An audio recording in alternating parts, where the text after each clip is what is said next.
Hey guys, so today I'm going to be doing a review on the Eachine E010s that I picked up from Banggood.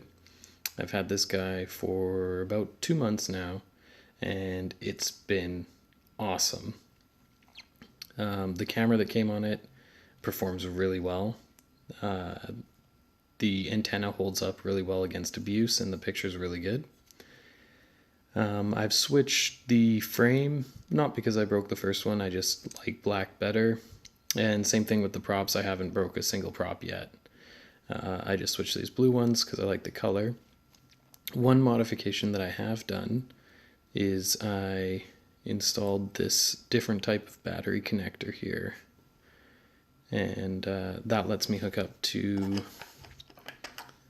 these 2200 milliamp hour batteries. They perform better, increase flight time. I also got this cool 3D printed box for it, so you can store it and the batteries, and it's all protected. You can take it to go, which I really like. Now I have everything here that it originally came with. So it came in a QX100 box for some reason, and inside I have the original frame. These motors are still good, and I've put a ton of time on them. This thing really holds up. A charger and the original 150 milliamp hour battery that goes with it. It's different type of connection. It performed well on the battery. It's just much better on these 2200 milliamp hour ones. A tool for removing the props, and I also have in here the original props, which I modified. Some people online were saying that they really liked cutting off 2 of the props to make it a 2-bladed prop. Now I just did that with nail clippers. It reduced the thrust. It's supposed to extend the flight time. I didn't really like the way that it flew like that, and I just prefer it with the 4 blades. So that's why I'm using the 4 blades instead of the 2. As far as flight capabilities, this thing is such a blast to fly indoors. I haven't even broken a prop yet. It just bounces off of everything. It's really durable. The perfect amount of power to fly inside. It could be flown outside if there's no wind, but really it's an indoor quad, and it's excellent at that. You can fly rain or shine, and out of all my quads, I've probably got the most flight time with this one because you can just fly it whenever you want. So I'll show a bit of flight footage. You can see how it performs. I've updated this guy to Betaflight 3.1.6, and I will include the PIDs. So for all my flight footage, I've used this receiver here. It actually plugs into my Samsung S6, and I record directly onto that. This thing works really well. It's a good cheap option if you're looking for cheap DVR.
So I'm now going to show you how to update the eWhoop to Betaflight 3.1.6 and the PIDs and tuning that I'm using. So I've connected the eWhoop to my computer and I've opened up Betaflight. Now first we can connect here. And you can see that it doesn't currently have Betaflight installed. It's running on clean flight of the box. So we're going to go to the firmware flasher, select the SP Racing F3, that's the flight controller board. Then we're going to select Betaflight 3.16 and we're going to go load firmware online. You can just have it set the way that I have it set here. It's going to start downloading, that'll just take a second.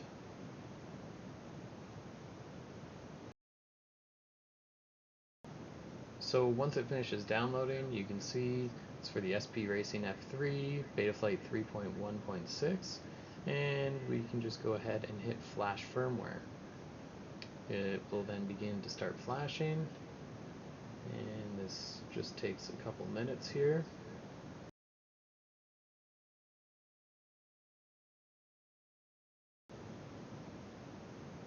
So once it's done flashing, it will say that the programming was successful,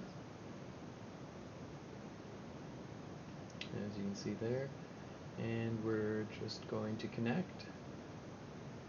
And as you can see, we're on Betaflight now with the eWhoop. So these are my settings. You need to first change the motor setting to brushed, and I like to leave motor stop off,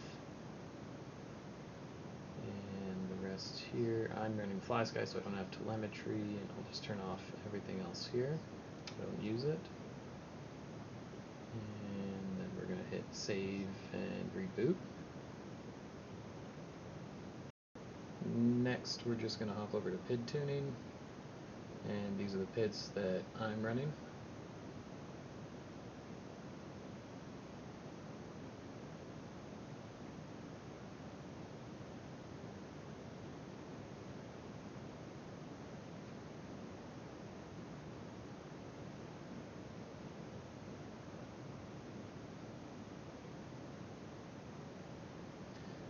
Now you can set the RC rate, super rate, and RC expo, just kind of to how you like it to feel. These are the settings that I run.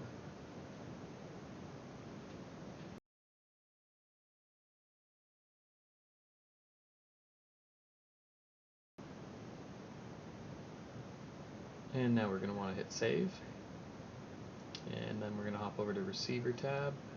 And if you're running the FlySky version like me, you're probably going to want to set some RC deadband and yaw deadband, just because this receiver on mine seems to get the jitters, so this kind of helps. Next up here we need to set the modes, so I'm going to start with ARM, and I'm going to turn on my controller here. And there we go, so we can see when I move the aux 1 switch, the ranges that it goes to. So I'll just move these sliders here. And then I'm going to add angle mode and horizon. Set those onto my aux 2. There we go, that one moves. And then this one is kind of up to you, but I like to use air mode instead of just regular acro, so I'm going to add air mode on there as well. There we go, all the switches are working, and hit save. And that's it, she's ready to fly.